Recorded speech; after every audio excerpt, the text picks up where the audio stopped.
நம்ம உடம்புல 2 ஹார்ட் இருக்கு. ஒரு ஹார்ட் இங்க இருக்கு, இன்னொரு ஹார்ட் சதை சொல்லுவோம் இல்லையா, காஃப் மசில்ஸ், இங்க தான் நம்மளோட செகண்ட் ஹார்ட் இருக்கு. நம்ம வாக் பண்ணும்போது, நம்ம வந்து உட்கார்ந்து எந்திரிக்கும் போது, சைக்கிளிங் பண்ணும்போது இது பம்ப் பண்ணி காலுக்கு போன பிளட்டை திருப்பியும் ஹார்ட்டுக்கு அனுப்புது. யோசிச்சு பாருங்க, நம்ம வந்து ஹார்ட் பம்ப் பண்ணி எல்லாத்துக்கும் பிளட் அனுப்புது, கீழே போன ரத்தம் மேல வர்றதுக்கு என்ன ஸ்விட்ச் இருக்கு? அந்த ஸ்விட்ச் இந்த காஃப் மசில். யார் ஒருத்தவங்க இந்த செகண்ட் ஹார்ட்டை ஒழுங்கா வேலை பார்க்க வைக்கிறாங்களோ அவங்களுக்கு இந்த ஃபர்ஸ்ட் ஹார்ட்டோட ஆயில் ரொம்ப நாள் இருக்கும். That's actually true. நீங்க மூவ்மெண்ட் இருக்கும்போது தான் வந்துட்டு நம்ம ஹார்ட் டிசீஸ் வந்து அவாய்ட் பண்ண முடியும்.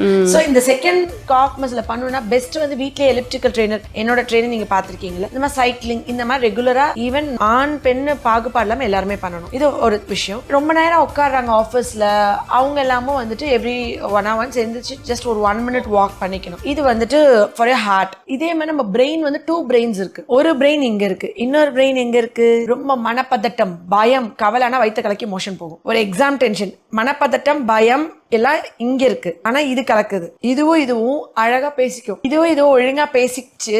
இது ஒழுங்கா நம்ம கரெக்ட் பண்ணிட்டோம்னா நம்ம வந்து அவ்வளவு ஹெல்த்தியா வாழலாம். Cut health is very important and cut வந்து வில் ஸ்பீக். நீங்க ஸ்பெஷல் கிட்ஸ் பாருங்க, இப்ப சுகர் இருக்கு இல்ல ரொம்ப நோய்வாய்ப்படுறாங்க, கேஸ் ஸ்மெல் ரொம்ப இருக்கும், பேட் பாக்டீரியாஸ் நிறைய இருக்கும் வயிற்றுல. சோ இந்த கட்டுக்கு வந்து ப்ரீபயோட்டிக், ப்ரோபயோட்டிக்னு இப்ப வந்து பயங்கரமா மெடிக்கல் இது வந்துட்டு ஒரு பூம்னு சொல்றதை விட இப்பதான் ப்ளூமிங்னு சொல்லலாம் வந்துட்டு இருக்கு. ஆனா நம்ம பல 1000 வருஷத்துக்கு முன்னாடியே ப்ரோபயோட்டிக், ப்ரீபயோட்டிக்ல எக்ஸ்பர்ட் இந்தியன்ஸ், எஸ்பெஷலி தமிழியன்ஸ், நம்மளோட அந்த ப்ரோபயோட்டிக், ப்ரீபயோட்டிக் அந்த கான்செப்ட் தான் உலகம் முழுக்க இன்னைக்கு ரிசர்ச் பண்ணிட்டு இருக்காங்க. சிம்பிளா சொல்லனா என்னது, இட்லி. நம்ம அவ்வளோ கட் ஃப்ரெண்ட்லி பீப்புள்ஸ், அதாவது காலங்காலமா 100 தலைமுறையா நம்மளோட வாழ்வியல் எப்படி இருக்குன்னா, உடல்ல நம்ம ரொம்ப கம்ஃபர்டபுளா வச்சுப்போம். ஒரு நார்த்தங்காய் ரொம்ப நல்லது ஹெல்த்துக்கு. நார்த்தங்காய் அந்த மாதிரி எல்லாம் நம்ம வந்துட்டு என்ன பண்ணோம், பதப்படுத்திடுவோம், ஃபர்மெண்ட் பண்ணிடுவோம், கருவாடாக்கிடுவோம். யோசிச்சு பாருங்க, நம்மள மாதிரி இட்லில இருந்து சாப்பிடுற தயிர்ல இருந்து பழைய சாதம், நம்ம எல்லாமே ஃபர்மெண்டட்.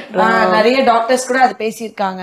டாக்டர் பால் அவர்லாம் கூட சொல்லியிருக்காரு, அவர் கட்ல என்னை விட அவர் ரொம்ப எக்ஸ்பர்ட். அந்த கட் மாதிரி இந்த கட்டுக்கு கொடுக்குற இப்போ ப்ரீபயோட்டிக் இருக்கு, ப்ரோபயோட்டிக் இருக்கு. இப்போ நம்ம உடல்ல நல்ல கிருமியை வெளியிருந்தே அனுப்புறது ப்ரோபயோட்டிக், வயிற்றுக்குள்ள இருக்கிற நல்ல கிருமிக்கு நம்ம சாப்பாடு கொடுக்கறது ப்ரீபயோட்டிக். நிறைய பேருக்கு இந்த ப்ரீபயோட்டிக்னா என்ன, ப்ரோபயோட்டிக்னா என்னன்னு தெரியாது. ஆட்டிசம் சைல்ட்ஸ் இங்க பாத்தீங்கன்னா கட்டு தான் ப்ராப்ளம். பயங்கரமான கேஸ் ஸ்மெல் இருக்கும், கட்டு ஒழுங்கா இல்லாதனால ரொம்ப ஹைப்பரா இருப்பாங்க. யோசிச்சு பாருங்களேன், ரெகுலரா தயிர், பழைய சாதம், இந்த இட்லி, இந்த மாதிரி ப்ரீபயோட்டிக், ப்ரோபயோட்டிக் உள்ள உணவு சாப்பிட்ட குழந்தைங்களுக்கு கிரேவிங் ஃபார் ஜங்க் ஃபுட்ஸ் இருக்காது. It's open challenge. ட்ரை பண்ணி பாருங்க. குழந்தை நிறைய சாக்லேட் சாப்பிடுறாங்க, நம்மளே இந்த பிரபஞ்சத்துல ஒரு கிருமி தான். இந்த பெரிய பிரபஞ்சத்துல எல்லாருமே ஒரு லிவிங் ஆர்கானிசம்ஸ்.